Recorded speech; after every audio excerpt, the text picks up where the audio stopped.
Good afternoon, everyone.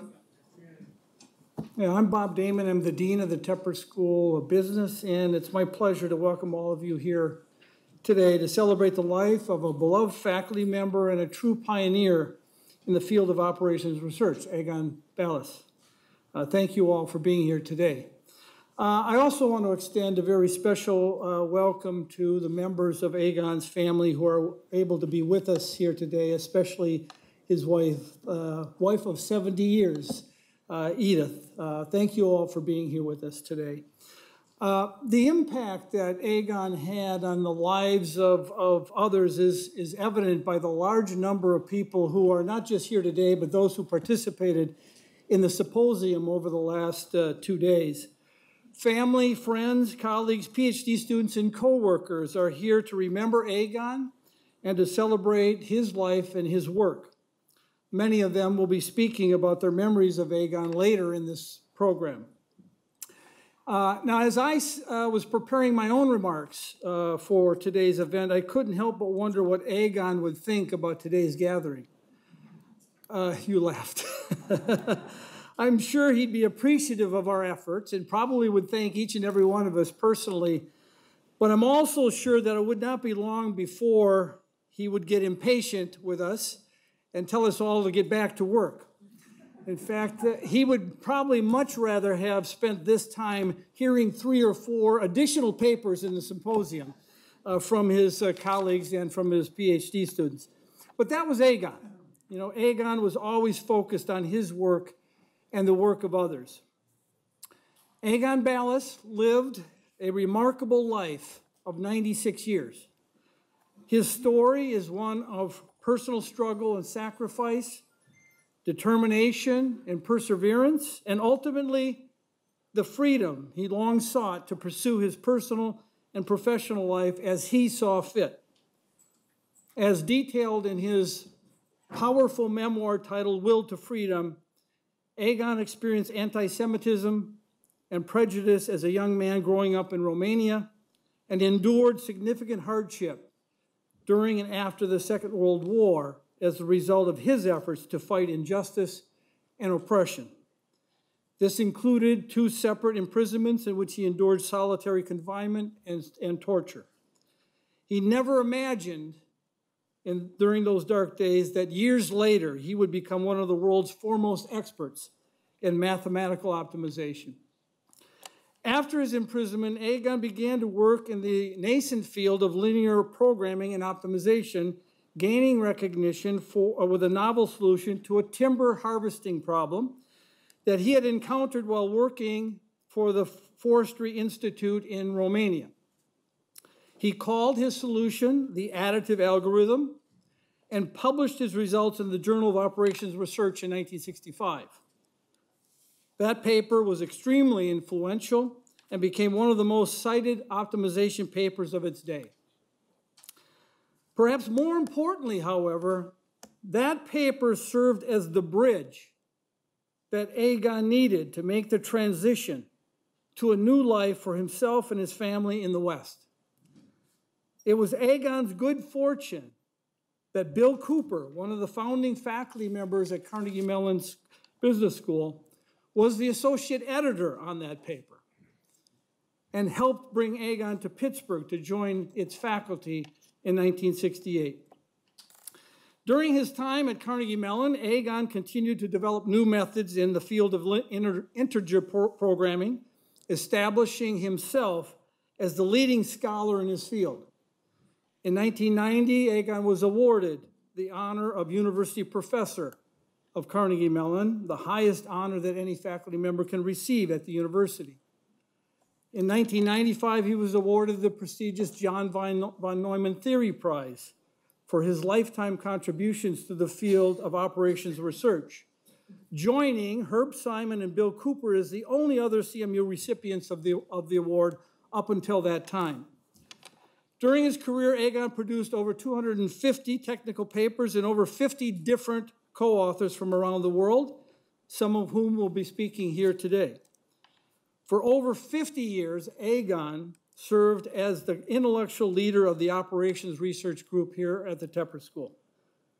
It was his reputation and his influence that attracted bright young scholars here as faculty or PhD students and helped create one of the world's most respected operations research groups. The quality and the reputation of the Tepper School's Operations Research Group will be one of Egon's lasting legacies. Egon was also an outstanding mentor and colleague who took great pride in the successes of his PhD students and his fellow faculty members. The PhD program in particular was very important to Egon. He felt that it was central to the reputation and the intellectual environment of the school, and of course he was right about that. In 1988, he took the initiative to start an interdisciplinary PhD program in algorithms, combinatorics, and optimization, offered jointly by the Business School, the Mathematics Department, and the School of Computer Science. The ACO program filled an important need at that time and was the first of its kind worldwide. The program, now in its 31st year, has a rich history of producing outstanding young scholars who have gone on to have successful research careers of their own. Egon was also extremely proud of his family and their many accomplishments. Egon would often speak glowingly of his wife Edith's successful career as an art historian and the pride and respect he had for his daughters and his grandsons. Egon is the only faculty member I know of who listed his wife and daughters on his academic vita alongside the many other accomplishments of his life. We are all greatly saddened to say goodbye to a remarkable person, a valued colleague, and a longtime member of the Tepper School's faculty. Egon Ballas was a highly accomplished researcher and a pioneer in the field of integer programming. His will and determination were unmatched, and he will be missed by all who have had the pleasure of knowing and working with him. At this time, I would like to invite or welcome to the stage Farnham Jahanian, the 10th president of Carnegie Mellon University, who will share his perspective on Egon and his contributions to Carnegie Mellon University. Please welcome President Jahanian.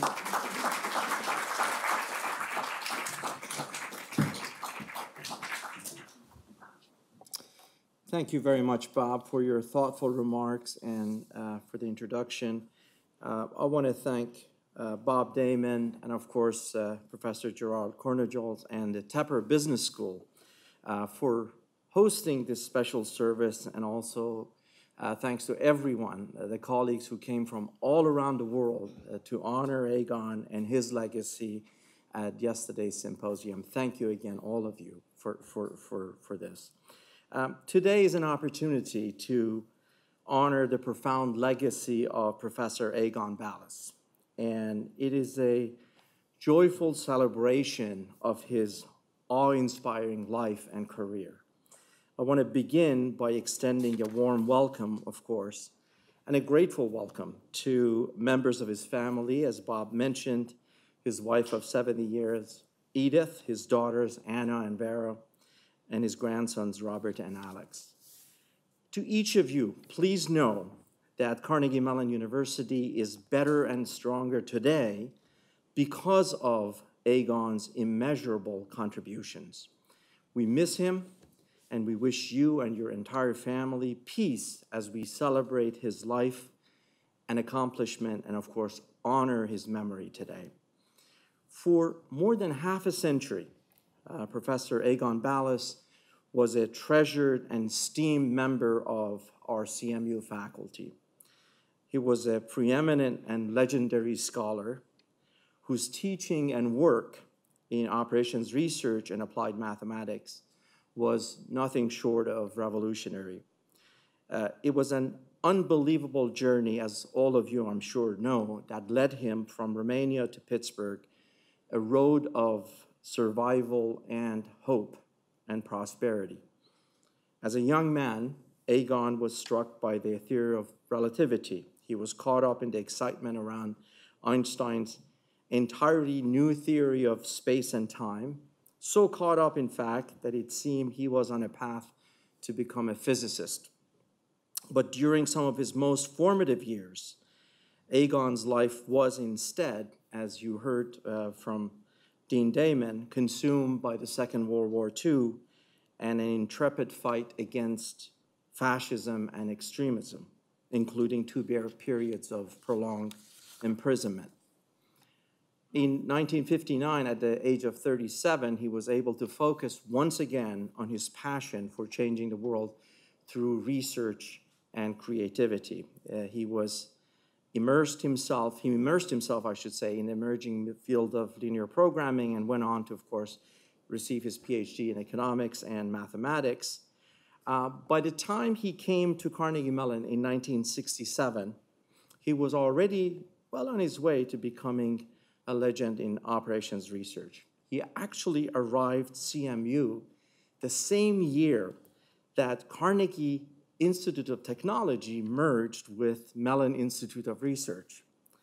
In fact, we invited Aegon and 2 other colleagues who had been here at Carnegie Mellon for 50 years plus to join us at the 50th anniversary of the university a couple of years ago. And he gave a passionate speech, and he talked about his journey. I should also add that with Aegon, we gave him a time limit and a script. He didn't stick to the script, and he didn't stick to the time limit either. But he gave such a, as I mentioned, a passionate description of his journey from Romania to Pittsburgh, including he shared this story, how friendly and welcoming everyone was. And he talked about how he met Bill Cooper and how Bill Cooper essentially recruited him to come to GSIA at that time. And he offered a lot of stories. But one thing he said was that he called CMU the ideal research environment. During his time here, he continued to develop new methods in the field of integer optimization, as you heard, in particular the technique of disjunctive programming. Because of his pioneering work, we're now able to solve problems that were previously intractable. The impact, as you've heard, has been immeasurable. In 1995, as Bob mentioned, he received the prestigious John von Neumann Prize from Informs, which is considered to be the Nobel Prize, the top prize in operations research. And in 2006, he was elected to the National Academy of Engineering, among many, many other honors that he has received. You know, his work was driven by the research that also had practical impact. He was bold, he was focused, he was an independent thinker who always wanted his work to have real-world applications and implications. He was uncompromising in his commitment to his scholarship. In fact, the last interaction that I remember I had with Professor Ballas was a few months before he passed away.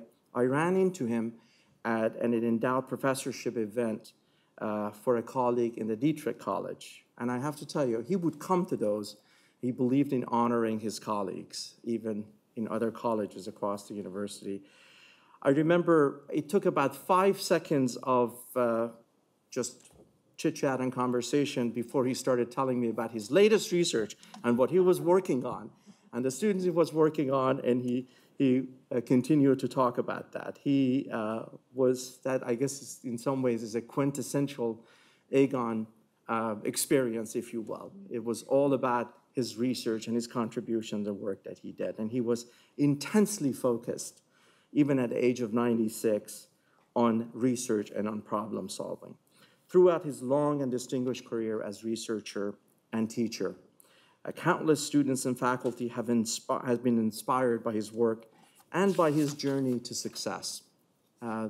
Those lucky enough to experience his mentorship remain forever grateful to have known him as a man of his courage, intellect, humility, and good humor. Indeed, his extraordinary life will continue to serve as an inspiration to all of us.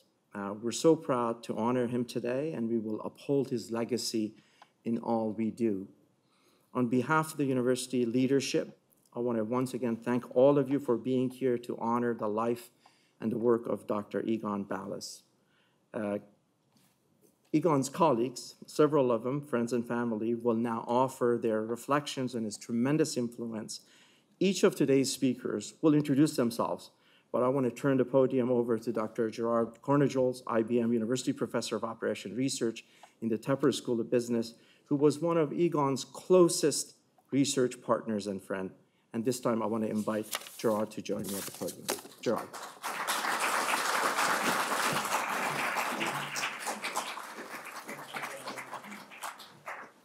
Thank you.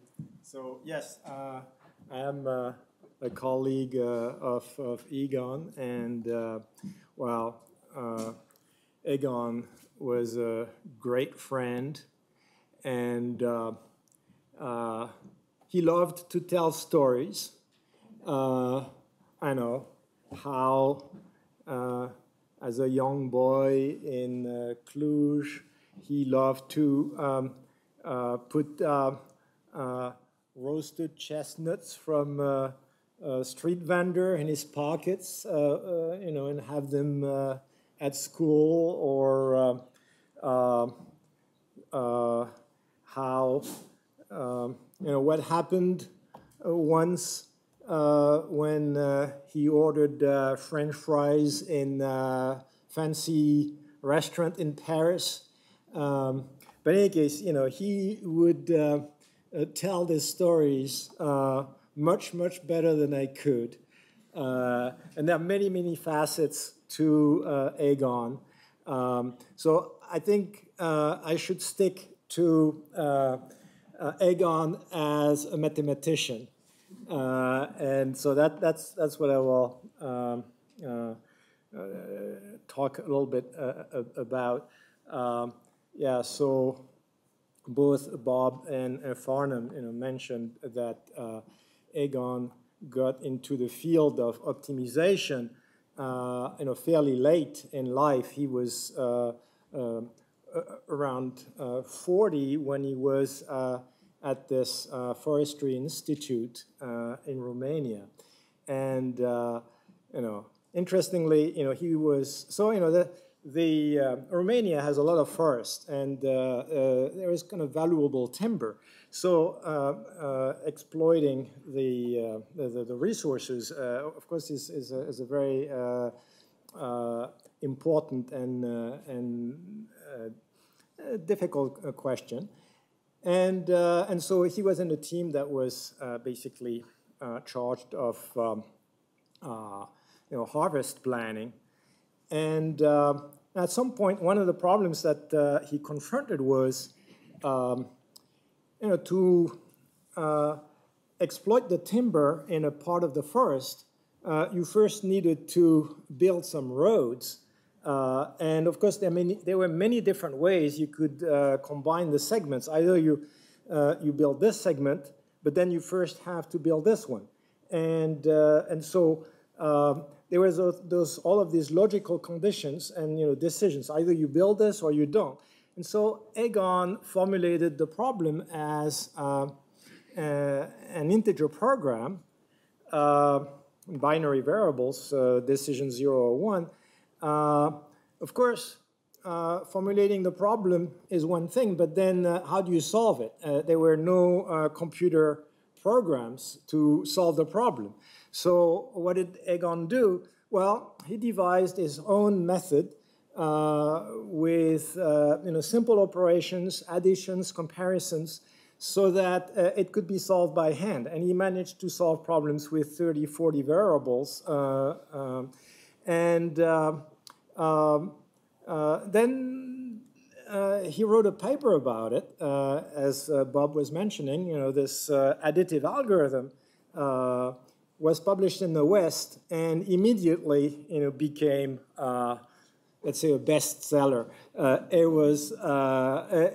was very, very well received, and became a citation classic. For 20 years, it was the most cited paper in operations research.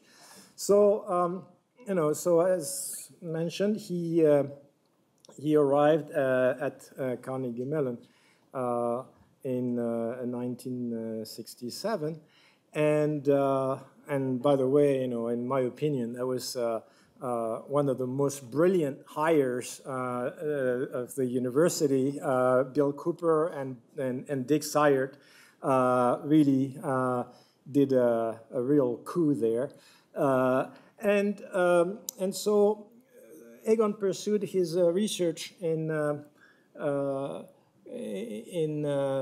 integer programming. And he was well aware that if you want to solve very large-scale problems, this kind of enumeration techniques, like the additive algorithm that was so popular, couldn't scale to really large problems. So you really had to be more clever. And at the time, there was really like two different approaches to solve integer programs. Either you use some kind of convexification, cutting plane approach, or you used enumeration techniques. Well, enumeration techniques were working very well. The additive algorithm was very popular. And on the other hand, cutting planes were really totally out of favor. Everyone in the field thought that this was beautiful theory, but no practical use. So but Egon thought, no, the reason is we are lacking the theory. We need to develop more theory. And so, well, long story short, he came up to the idea that he took a geometric point of view and came up with the idea of disjunctive programming, which was really already mentioned. And it turns out that this disjunctive programming, there's just this way of looking at the this optimization problem led to two very, very important discoveries. One is what is known as extended formulations, and at the time it was like a total novel idea, and now there are thousands and thousands. It's a whole field in its own. And then the other was sequential convexification, and so he wrote a paper about this in 1974, and well, the paper was rejected. Basically, the referees did not appreciate the novelty, the depth, the importance of the results, and so his paper remained as a preprint for like 25 years, and because people knew about it, because Egon was well known, and people knew about this preprint, so they would, people would send and say, could we get a copy of the preprint, and Egon would mail the preprint to people around the world. So what do I want to say? So yeah, so in the 90s, I had the privilege of traveling some of the journey with Egon and and with Sebastian Seria, who was just starting his PhD. The three of us decided to see whether we could make something really practical out of this. And well, it turned out that it worked very well. Actually, it worked much better than we expected, and overnight, all of a sudden, this approach that had been considered impractical was incorporated in all software packages and stuff. So, yeah, and and the recognition came, the prizes and everything. So they were already mentioned. I'm going to skip that. Yeah, I guess, you know, I probably should, I don't want to go over time too much. But yeah, I should say that, you know, Egon was really like a father to me. I really benefited a lot from his kindness and mentorship.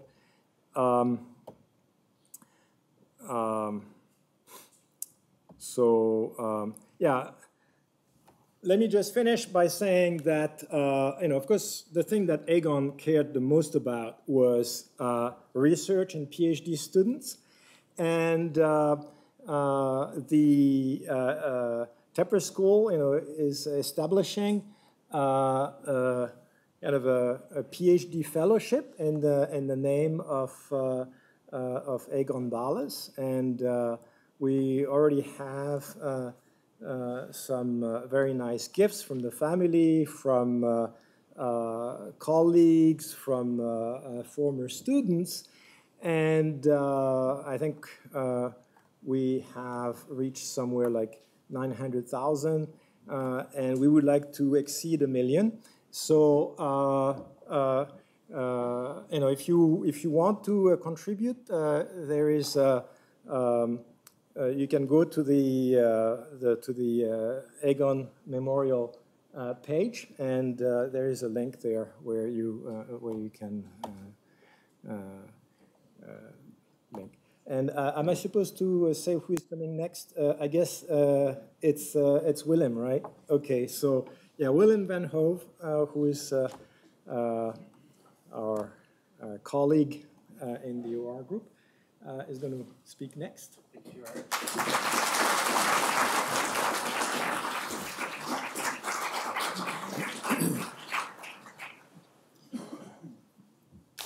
Good afternoon. I made some notes. It's a great honor for me to reflect on my relationship with Egon over the last 12 years. And I would like to share some memories in this couple minutes of Egon and how this has impacted my own life and career. So I joined CMU in 2007 when I was 31 years old. So I'm now 43. And Egon was at that time 85 years old. And it seems like a very large age difference. But actually that age difference felt completely irrelevant to me. I would meet with him and I would feel treated as a peer, a colleague, a friend. And we would have honest discussions, which he appreciated. You could call it arguments sometimes, not with me, but I've seen him having arguments with other people, which are always very respectful, I think. And I really appreciated having spent time with him. In my first years, I was invited to join Egon and also Gerard and others to play tennis. First as a substitute and later also as a regular player, which I was very proud of. And I felt it as my duty to clearly show my respect for Egon, to hit the balls as hard as I could and try to defeat him. And others may think that you should have mercy on a 90-year-old, but I don't think so. Not with Egon and not on a tennis court. And in fact, Egon would still win every now and then, to my surprise, but he of course was very good. He was a very good tennis player, especially at the net. And he always much enjoyed playing a nice and elegant shot. So if you play this one shot in an evening, he would be already very happy, and as was I. And those were very nice. Those are very nice memories.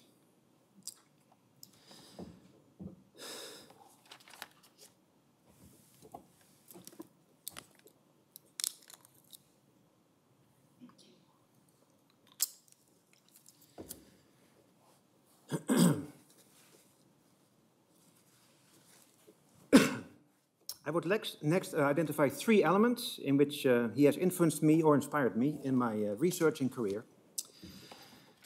First of all, his very elegant and solid theoretical results were always motivated by practical applications. And he once told me that some people have given him prizes for theory, as we have heard just before, but actually he did not regard himself as a theoretician, he told me, and he thought of himself much more as an operations researcher or a problem-solving engineer, perhaps. And it made me realize even more clearly how important it is to find an actual application for one's work. And even if it is only one application, it can tremendously help selling your work to others. and to push the performance of your algorithm to the level in which, for example, commercial solvers will adapt it and implement it, adopt and implement it. And as some of you may know, I've been working on some weird topics myself in my research, and I'm really trying hard to get other people convinced that they might be useful in practice, and I will continue doing that. And that leads me to my second point, namely determination and persistence. It takes a long time, sometimes 25 years, for some very good ideas to get appreciated. I'm not claiming that I have the level of Egon, of course, but it has taught me that it will take sometimes a long time. And his own research, of course, is a prime example. And the lesson I got from this is you have to believe in your ideas. If you believe they're right and there's potential there, don't give up and just continue and find better ways to convince others. And if you don't have a practical application, but you think it might be there, find those yourself, because others will not do it for you. If you want to make a case and they don't accept it yet, make a stronger case. Push it. The third point is also the last point, that's politics. And I'm not talking about Donald Trump in this session, although we have discussed that obviously.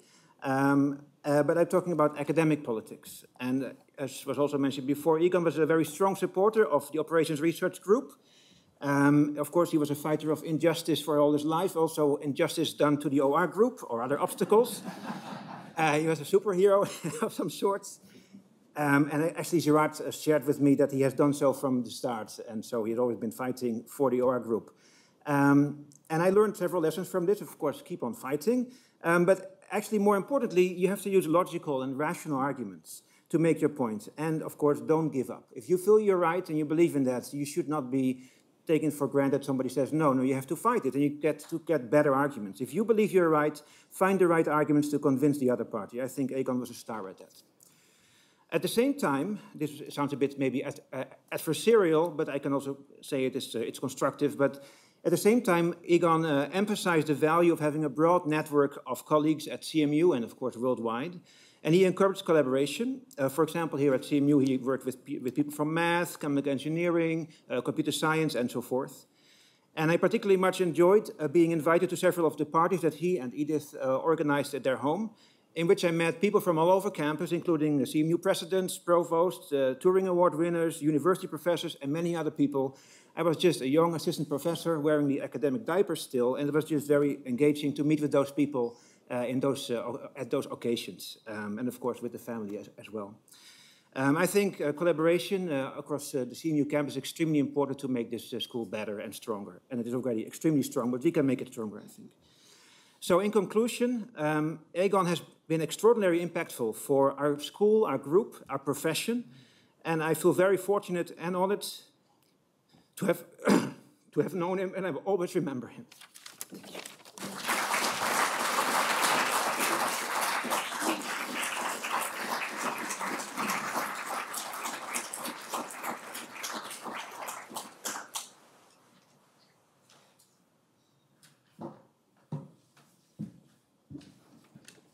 Hi, my name is Barb Carlson, and I've worked for Egon Ballas for about 32 years. At the time I was hired, I had no idea how serendipitous it was. I'd applied for a job in what was called word processing. I did well on a typing test, so they decided to see if I could work out for Egon. I went to the interview that had been set up for 2 p.m., only to be told that he never comes in until 4:30. So I came back a different day and met with him. We talked for a while, and I told him that I love mathematics, and I kind of enthused about it, because I did love mathematics. I loved algebra, and that I wanted to take classes. So then he said, some people have trouble reading my handwriting. And he handed me a piece of paper that was written in pencil and graph paper and had mathematic formulas and stuff. And apparently I did well enough. He said, good. When can you start? How about next week? So I called the administrator that had set up this appointment for me, and she said, he can't do that. He has 5 other people to interview. So he interviewed the 5 other people, and he hired me.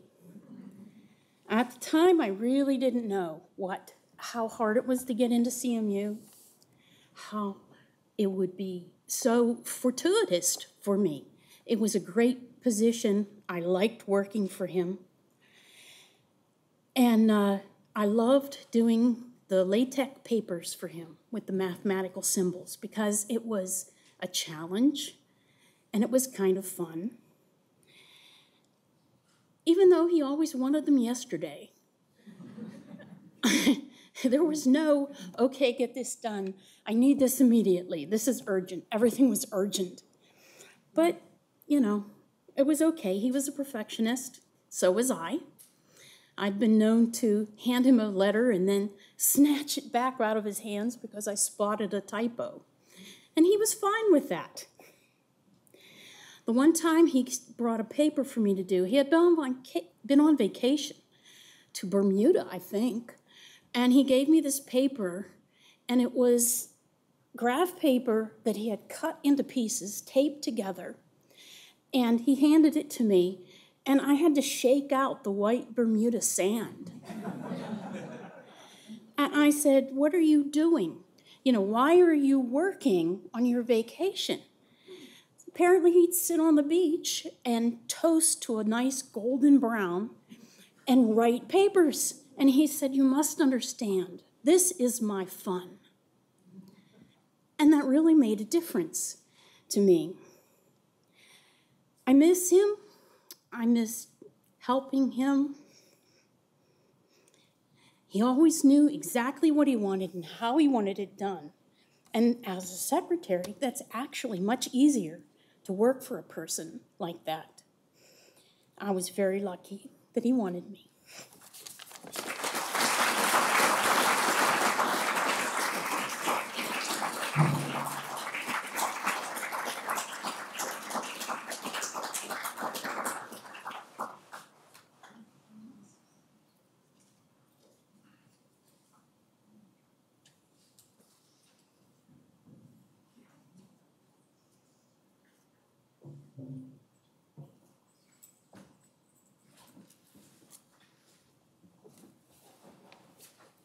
It says, Lord Professor of Operations Research. There was a PhD student, Paul Gribik. Every time he said, Egon is coming down the steps, he'd say, "My Lord."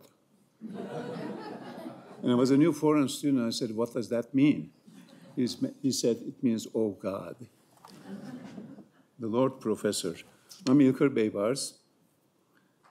I came to GSIA in 1970.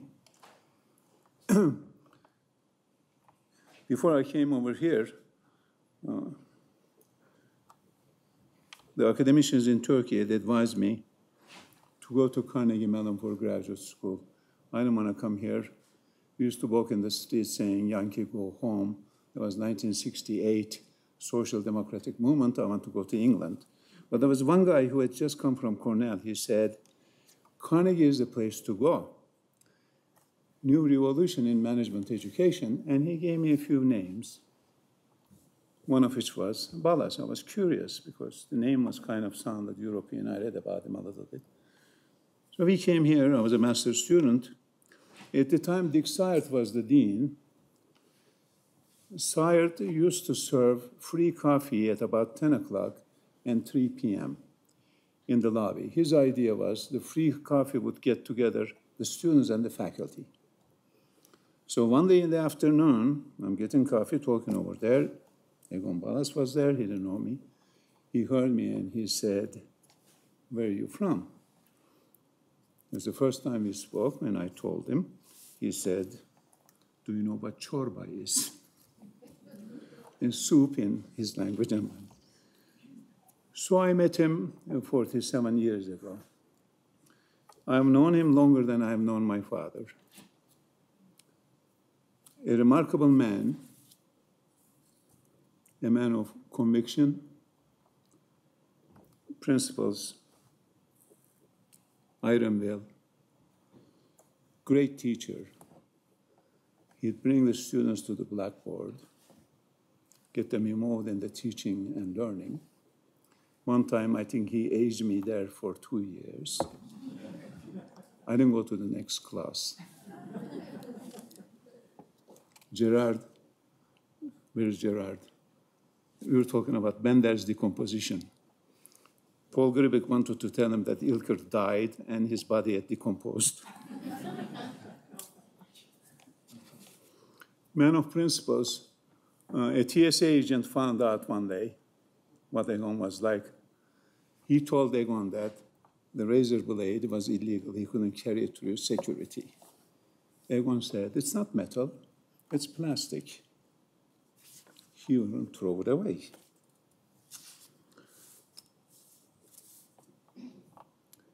But he was a good man, the human side. You've heard the term before, fatherly. He didn't mind saying, Americans call me Ilker, but he called me Ilker. He said, Ilker, your color is not good. Are you okay? He would say, are you doing any exercises? Are you watching yourself? Other PhDs have heard this. Take some vitamin C. He talked like that. It was perfectly okay.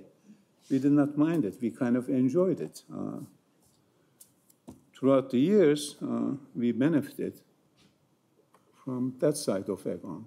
Scholarship, you heard about it. I don't talk about it. But the relations with the PhD students, Sebastian said last night he was a tough cookie. Right, Sebastian? He was. You worried about Egon. You had to be prepared. You came to class, be prepared. You wanted to learn, and you want to show it to him. At 4 p.m., there'd be a line of PhD students waiting for him. He'd go over what you did that day, discuss it, give you feedback. Incredible form of relation. So what did the students think of him? We all admired him, we all adored him, had ultimate respect for him. I benefited from his mentorship over the years. It's a huge loss for me. I could go to him advice anytime on any matter, because I know he'd be candid and give me good advice all the time. I miss him in that sense very much. In terms of what the students taught about him, I think the best example would be what happened with Manfred Padberg, who was a PhD student of Egon. Manfred and I overlapped in the dormitory, so when he came to Pittsburgh, we'd always talk about student days and all that. And one time he says, Ilker, what does Egon think of me? Those of you know Manfred Padberg know that he got the George Dunsing Prize, the Lanchester Prize, and the von Neumann Theory Prize, the ultimate. He said, what does Egon think of me? I said, Manfred, you're being silly. Didn't matter. What was important to him is what the teacher that he admired and adored taught about him. A few weeks later, I told Egon, I said, Egon, Manfred is feeling insecure. He just smiled. But he let Manfred be the person to introduce him in Berlin when we celebrated his 19th birthday in Berlin. Remember, Edith? We were there together. Manfred introduced him over there. Folks, I've served with the dean title here for 32 years. I don't brag about what I did. I brag about only one thing. My claim to fame is I have been around Egon Balázs for 47 years. Thank you.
Nana Ballas, Egon's older daughter. So this Nabucco chorus was something that my father absolutely loved for many reasons. He loved Verdi opera, but he loved freedom, and he felt very proud of being a Jew. And this is the freedom song of the Hebrew slaves. So you have to forgive the tears. I have a few prepared notes about my dad. And thank you all for being here, and thank you all for all the wonderful comments we heard last night from colleagues and friends, which is the same, right? So many of his friends, colleagues were his friends, and vice versa. So it is said that many writers are creative people, and creative people have lost a parent young, and that writing is thus motivated by the evocation of a lost love. My dad could have been a writer, and in a way he was. Long before he wrote his memoir in 2000, back in July of 1981, Egon wrote a letter to my sister Vera and me about his mother. She was the grandmother we never met, Boriska Blatt. He wrote this letter on what would have been her 85th birthday with sadness and longing for the mother he lost so young. The letter was written in Hungarian with delicacy and tenderness of feeling. I had always sensed that Boriska had been a major influence in my dad's life. He admired her broad interests, her curious mind, her moral sense of right and wrong, and her deep loyalty to her family, especially her two sons. My dad had a younger brother. The letter Egon wrote did not hide his mother's unhappiness or the complicated twists and turns of her life. Dad was saying he wished we could have known her. Perhaps we inherited from her some gesture or turn of mind that we could recognize if he described her to us on the occasion of her birthday. He wanted us to know who this extremely important person was, whom he had lost so young and under such brutal circumstances. She was killed at the end of World War II at the age of 48, and my father's last meeting with her was 2 years before, as he was going into hiding to the underground at the age of 21.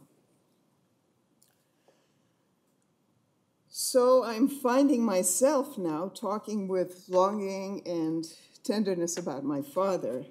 I've had the good fortune to have him known for almost the full 69 years of my life, and I did not always appreciate that other people's fathers or parents, for that matter, were not as interesting, vivacious, engaged, and present as Egon was. And you convey that, many of you conveyed that so clearly last night as well, and today.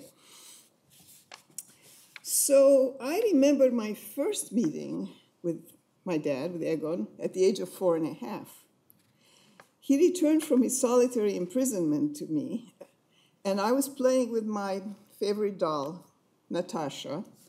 And Natasha was wrapped in an East European-style bunting, and I was struggling to tie the several bows of this doll. And so there was my father, and he proceeded to patiently teach me how to tie bows. This is my first memory of him. Subsequently, many of my recollections involve my father teaching us something. Many of these lessons took place during our customary Sunday walks in the nearby park in Bucharest.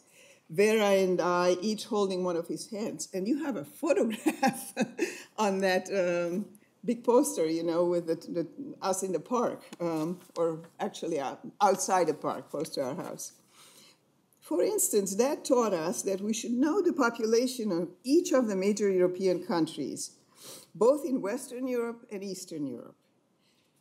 That was also covert communication about the appeal of the big wide world out there outside the Iron Curtain.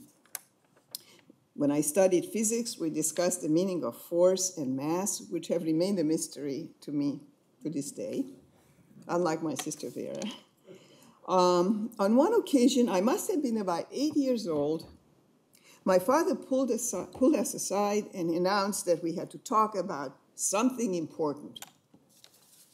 He said, "You have to know that you're Jewish, and to be Jewish is something not to be ashamed of. After all, Karl Marx was Jewish, Sigmund Freud was Jewish, and Albert Einstein was Jewish."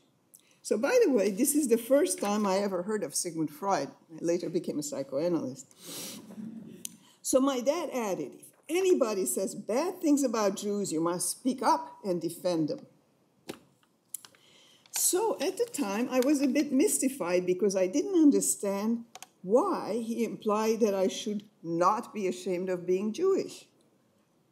I did not even quite understand what it meant being Jewish, as we were in communist Romania, where religion was supposed to be something of the past, and ethnic identity was supposed to be unimportant.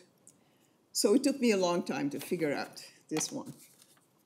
Fast forward to our departure from Romania in 1966.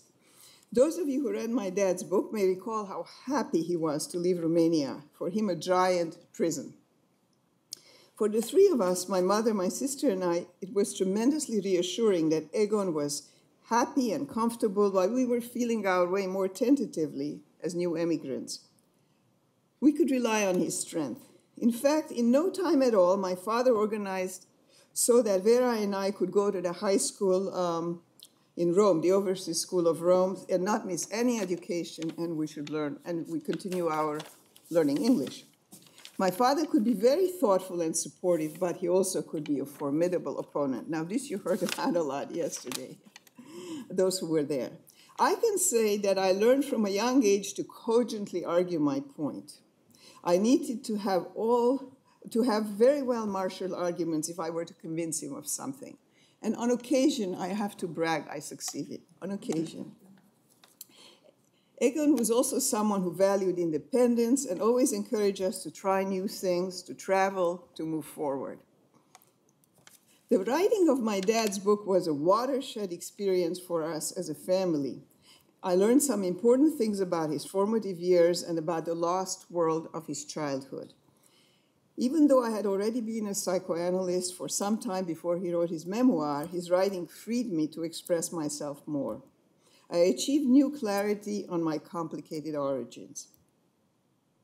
Shortly thereafter, I wrote a paper about resiliency, and specifically about developing resiliency, having grown up in Stalinist Eastern Europe, what that was like. In the paper, I wrote that, at first, I wrote that my father had survived by his wits and by his strength. Well, I remember vividly that my father liked my paper, but he objected strenuously to my statement that he survived by his wit and strength. He felt very strongly that he had survived by sheer luck, and that others with similar strength and good coping skills had died. So I changed my paper to say that it was I who imagined that he had survived due to those qualities. I reflected that my father felt so strongly about this point out of wish to protect the memory of those who perished. No one should dare to fault them for dying. They were simply less lucky than the survivors. There's much more I could say about my father, but I leave time to others. One of the things I most appreciated about Egon was his ability to be present, to connect, to hear me out in full. I miss him terribly, but I feel lucky to have had him for my dad.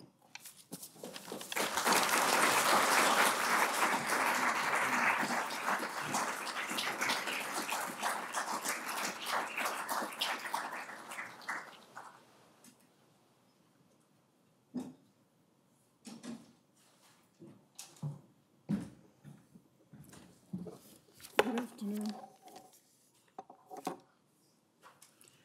My time is limited, so I have to read it. I'm sorry. Good afternoon, everyone. My name is Vera. I'm Egon's younger daughter. Thank you all for coming to remember and celebrate my father's life. Thank you so much. I want to discuss briefly Egon's beliefs from what he told me and from observations. Much of this is patently obvious since actions are based on beliefs, and most of you know his life story. But some things might surprise you. Dad once told me that he saw a poster in someone's office that he fully agreed with. It read, "The purpose of life is not happiness. The purpose of life is to matter." My first reaction was, but that's kind of the same thing. But upon reflection, when the parade of great men and women who made history improving the world presented itself to me, not many of them could be said to have lived happy lives by normal standards. Egon often mentioned to me how fortunate he was that he loved his work and always encouraged us to find a profession that we loved, which we did.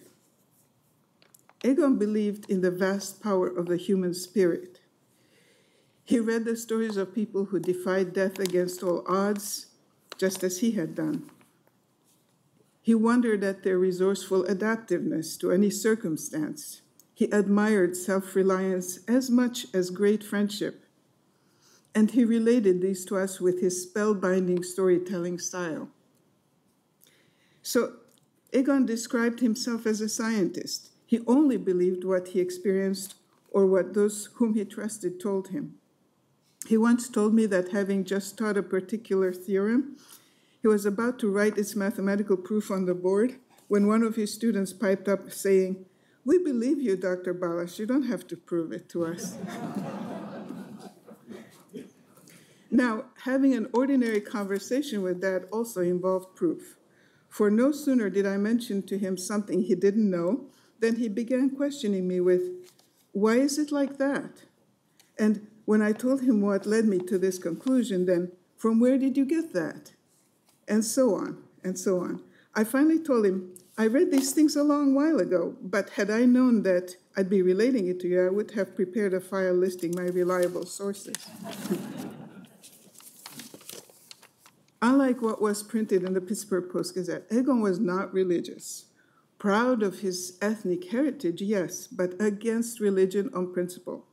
Having been thrashed for causing trouble with his religion tutors, the glaring contradiction between his beatings and the religion that preaches kindness wound up having him permanently associate religion with blind belief.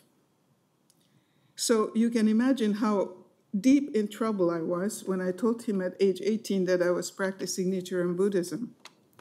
Though I tried to explain that it was a philosophy of life and a practice not based on blind belief, but building faith on the experience of benefits, Egon was very scornful. He made disparaging remarks, and I avoided discussing my practice with him from then on. So it is personally a great compliment to me that 4 months before he passed away, Dad was telling me how he worried about Mom, and he said to me, "Vera, I would not at all be opposed to it if you taught your mother how to chant." But Dad knew that I'm interested in the nature of life, and anytime he experienced something weird, he reported it to me. Like, "Hey, I dreamed about this fellow I haven't seen in 15 years, and he contacted me the next day." What is that? How could that be? Or several years after Peter Hammer passed away, Egon told me, "I dreamt that I went to inquire about Peter Hammer, and I found out that he is very well and in a good place." And so on. He would tell me about instances of telepathy, and he was really marveling at it, and I didn't want to tell him, "This is commonplace to me. I have it every day." But I just said, "Well, it's telepathy. Dad, it exists." The day before Dad's back surgery, I was very nervous.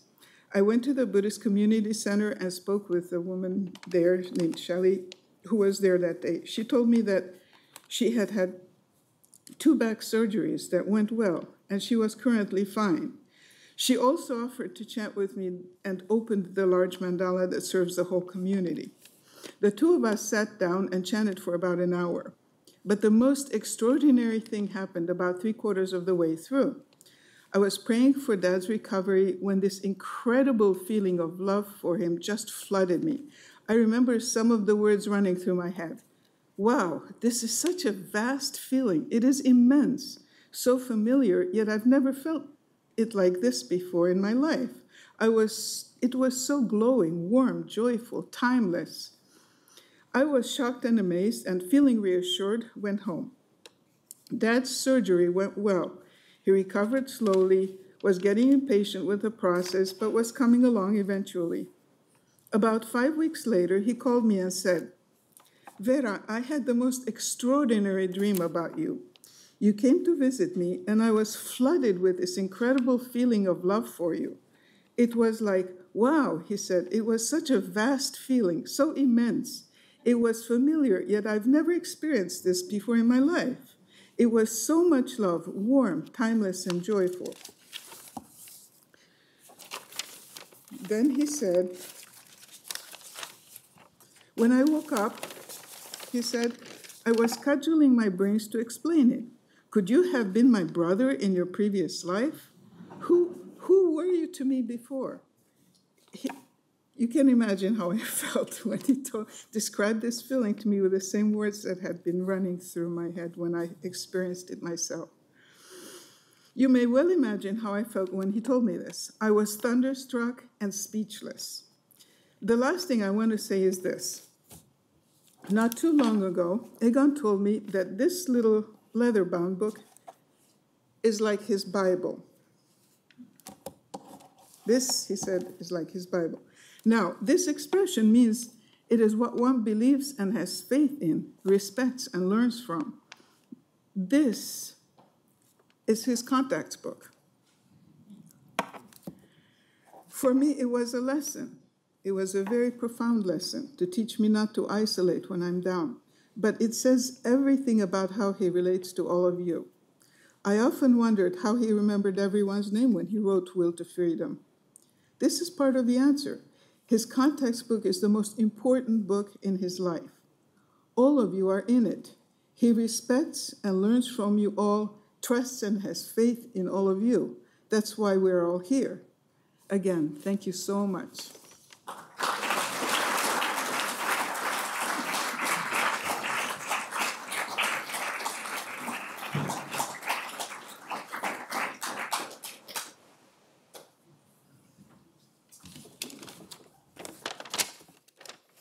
Hi, everyone. My name's Robert Bobby, named after Egon's brother who passed away when he was a teenager. I was named after him. And so thank you so much for the opportunity to speak today. I tried to think of something my grandfather would have liked me to share with all of you, and it might just be the last conversation I had with him.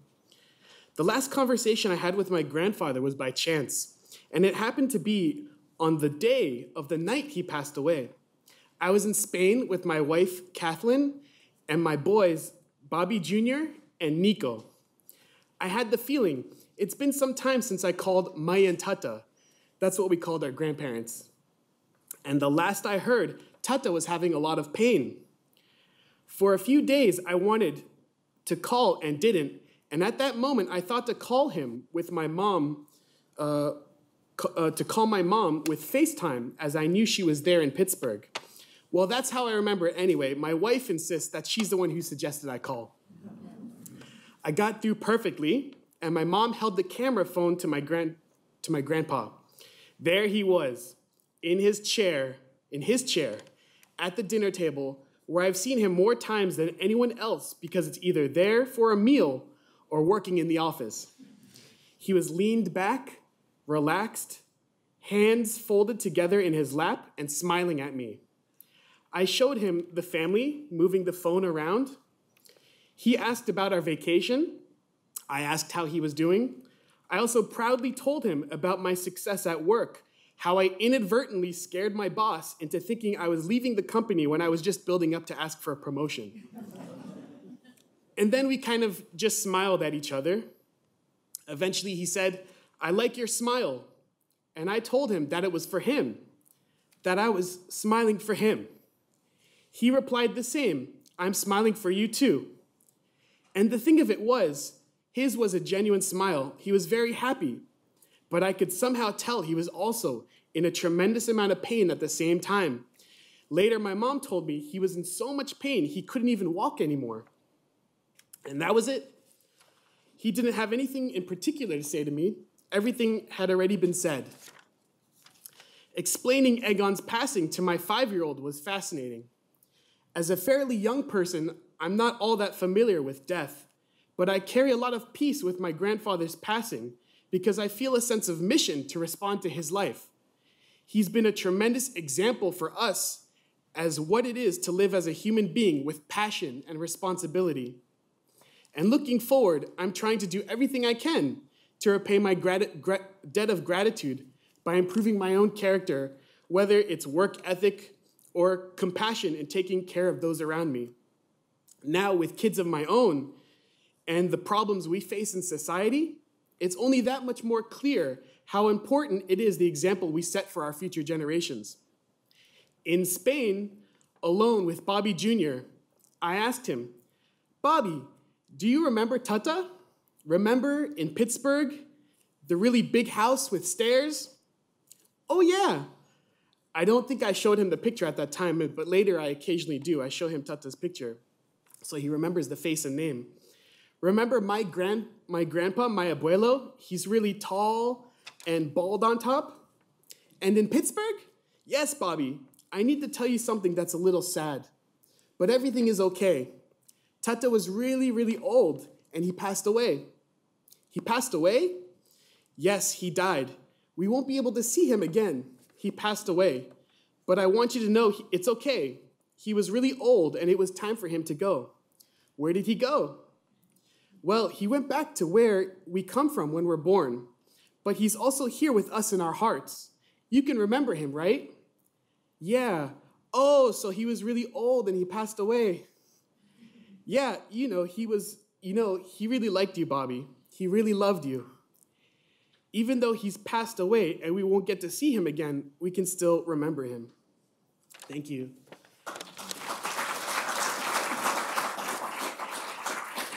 And so I introduce my cousin Alex.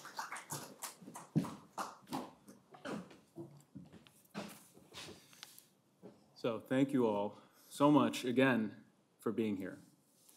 So I'd like to say a few words about the role my grandfather played in my life. Now, I'll essentially be telling the same story that you've heard over and over from everyone today and yesterday, but from my own perspective.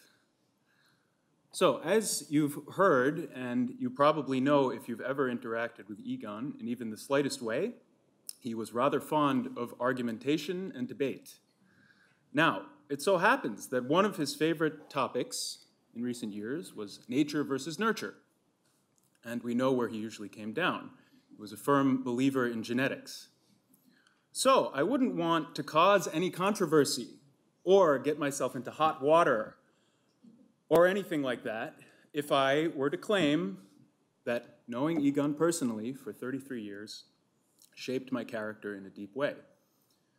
Nevertheless, there's no doubt in my mind that this is the case.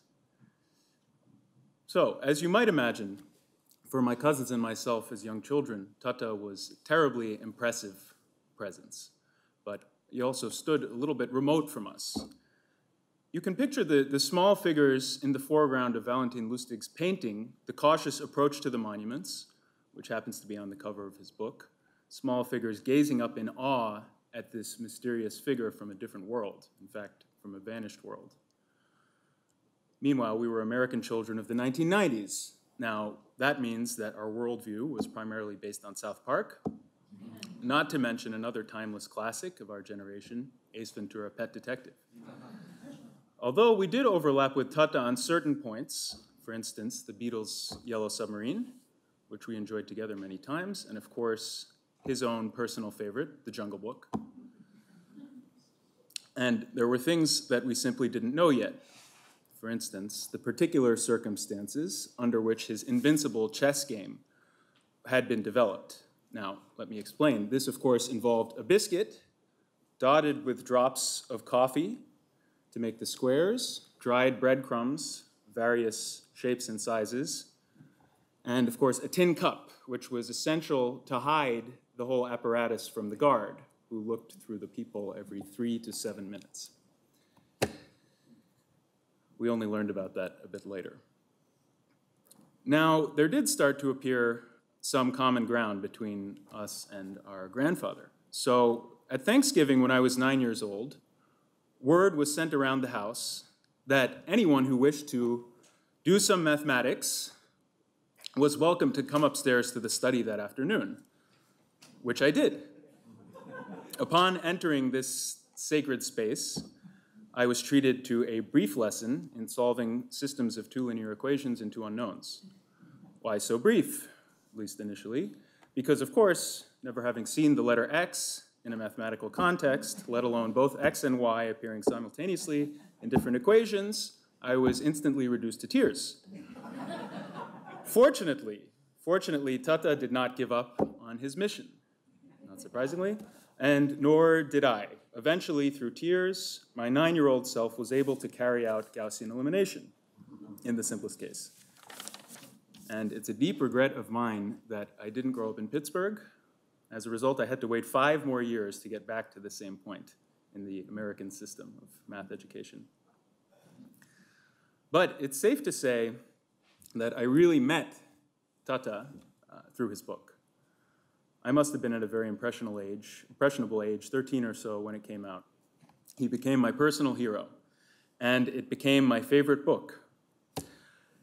By the time I was graduating from middle school, I gave a speech in assembly about the meaning of Tata's life, peppered with quotes from someone I held in almost equal esteem, Franklin Delano Roosevelt.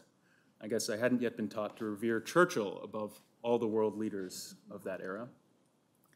Now, in retrospect, with each time I reread the book, at each different stage of my life, the more puzzled I am by my juvenile reaction. Because, as my mom said, what Will to Freedom proves, beyond a doubt, is that if we were to rerun Tata's life with similar initial conditions, 99 times out of 100, at least, he would end up just like so many of his extended family from Koloshvar, or his fellow communists, Jews and Gentiles alike, who were lined up each day in the courtyard of the prison and selected at random. Or like so many others in the times that followed, take, for instance, the brilliant young economist Pavel Dan, who in 1950s Bucharest simply couldn't take it anymore, whom I only heard about from Tata's book. Googling him comes up with no answer to that name.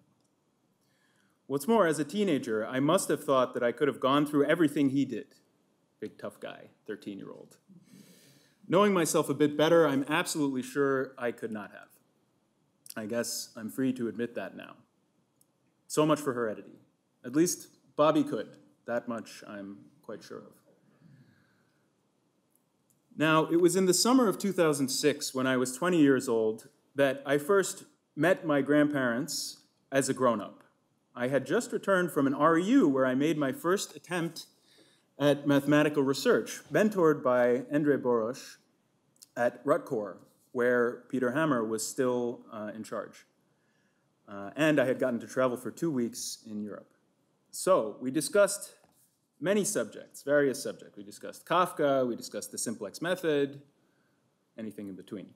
And Tata treated us to the great story, which I hope you've heard, of his work for the Strategic Petroleum Reserve Committee in the mid-1970s. He convinced the United States government to double the size of the reserve using his special mathematical argumentation. And he read the proof of my first theorem, such as it was, and by way of encouragement, he said to me, "Alex, I am happy to see that you have looked into your heart of darkness, so to speak," which I still find to be a particularly apt description of the research process. And Edith told me about the boy who waited for her every day at the train station in Cluj during the summer and fall of 1945. This was just when she was starting to talk more freely about her own experiences, which went into her own memoir, Bird in Flight. At this point, as a 20-year-old, I had a very strong feeling, like my aunt said she had. I had a strong feeling of dayenu, like one says at Seder. I've had this chance to meet my grandparents, these extraordinary individuals, on equal terms as an adult. Surely this is enough for me. Indeed, it would have been enough if they'd only survived the war, only made it to the States, and not joined the faculty of Carnegie Mellon University, or if Edith had only survived breast cancer 3 times. The list continues. It's a long list. And it's hard to believe that that summer was 13 years ago.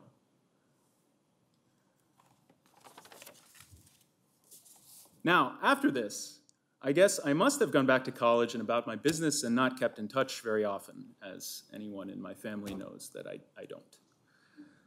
Sometime later, on a visit to Pittsburgh, the following thing happened. I was on a long walk with Tata. We had a discussion of some kind. Towards the end of the walk, Tata stopped. He grabbed my arm, and he said to me, "Alex, I miss you. Not emotionally, intellectually."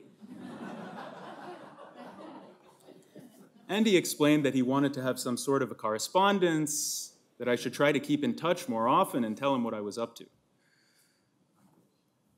What followed was a steady barrage of forwarded emails on various topics: politics, foreign affairs, climate change, genetics, Israel especially, usually sent to the whole family. They often contained a special addendum. For instance, one I remember: "You might not think much of Newt Gingrich, but read what he has to say," in crystal clear blue type, of course, like all his emails that I got. No matter the content, I read these emails religiously. Now, when it came to our discussions and debates, we were initially very different. Myself always looking for an overarching philosophical explanation of events or of my opinions. He completely unmoved by these kinds of considerations. And to echo what Eitan Zemel and Alex Kazachkov said yesterday, I certainly can't remember a single instance when I convinced him of my point of view. Never. The reverse ultimately happened in many cases. I can admit that. I can admit that now. I wouldn't have admitted that to him, but I can admit it now. And of course, there were the unforgettable jokes. Now, even the ones that were more or less PG were never quite PC. Like, for instance, the one about the Chinese anti-Semitism. Chinese anti-Semitism? You mean you haven't heard about the Chinese anti-Semitism? It's terrible, terrible, terrible. Haven't you ever eaten in a Chinese restaurant? Yes, many times. And were there any Jewish people there? Of course, it was full of them. And have you ever eaten in a kosher restaurant? Well, maybe a few times, now and then. And did you see any Chinese people there? Well, no. So, you see?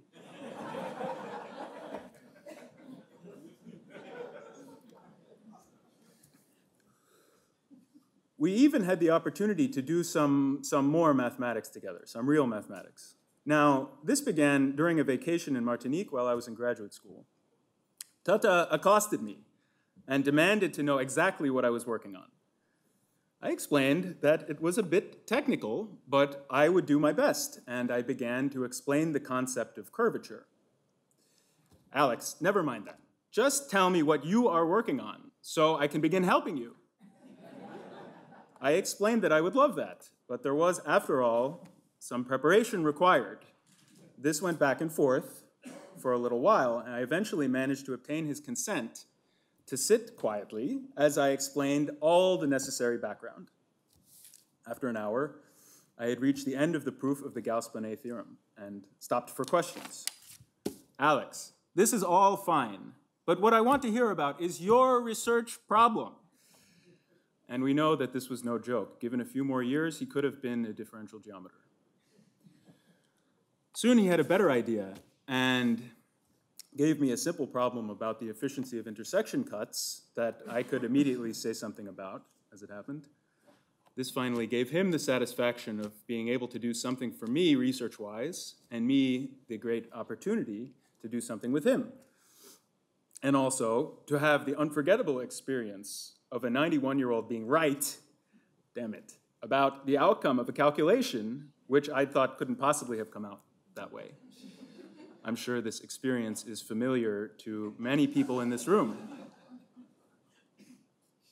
Although I don't think he viewed our collaboration as a success, since it fell short of its ultimate goal, which was, of course, to bring me to my senses and convert me into an applied mathematician permanently. I'm still on the pure side of things. The much greater influence that he had on me was in my absorbing his worldview. I believe the strongest impression that he made on me was also the strongest impression of his entire life. And this is about America. The sense of the doors flying open before him after the emigration. No sooner did he land in the West than Claude Berge offered him a part-time position in Rome. George Danzig welcomed him into his home for several months, if I'm not mistaken. And Bill Cooper even offered to give him his own corner office in the department here after he complimented what a beautiful office this was. It's a great story. And Tata's attitude of gratitude was a beautiful thing to behold, always. What's more, he convinced me that this quality of American freedom is more important than however badly you may feel at any given time about certain aspects of our popular culture, politics, foreign policy, the list goes on, etc. Because, on the other hand, we have the systems, ideological or political systems, of the type that he was captive to in his earlier life. As he put it to me, it's somehow possible to have a belief system, quoting him, whose every tenet is unobjectionable or even highly desirable, but that when taken as a whole is simply incompatible with human nature. And I wouldn't be doing right by him if I didn't say that tragically, political correctness is in danger of becoming another one of these systems. At one point around 2012, during the most difficult period for me in graduate school, also around the time when the Arab Spring was taking a turn for the worse, I remember trying to move the conversation toward himself for once, to reverse the flow of this friendship, magical friendship from which I had already gained so much. I tried asking him, and so how are you doing, Tata? Bad, very bad. The situation in Egypt is very bad, you know. I think this was the most he ever revealed to me about his feelings. We have to infer the rest. Now, it was only as I reread Will to Freedom most recently, this time through bitter tears, that I was able to register the enormity of what he went through in his life. The loss of his family and his world, followed on by the loss of his most cherished ideals.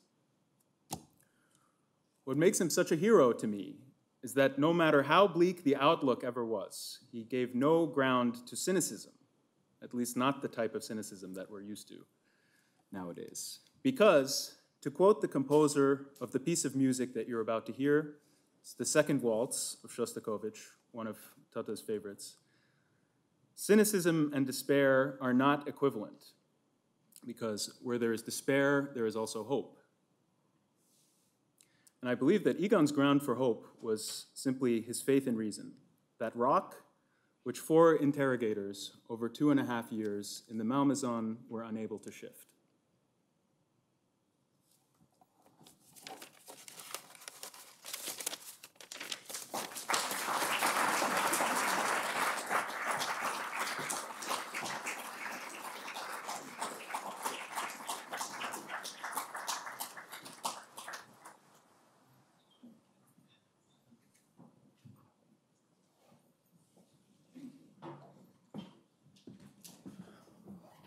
Thank you all again for being here. This concludes the memorial service for Egon Ballas. Please join us next door for a reception if you would. Thank you.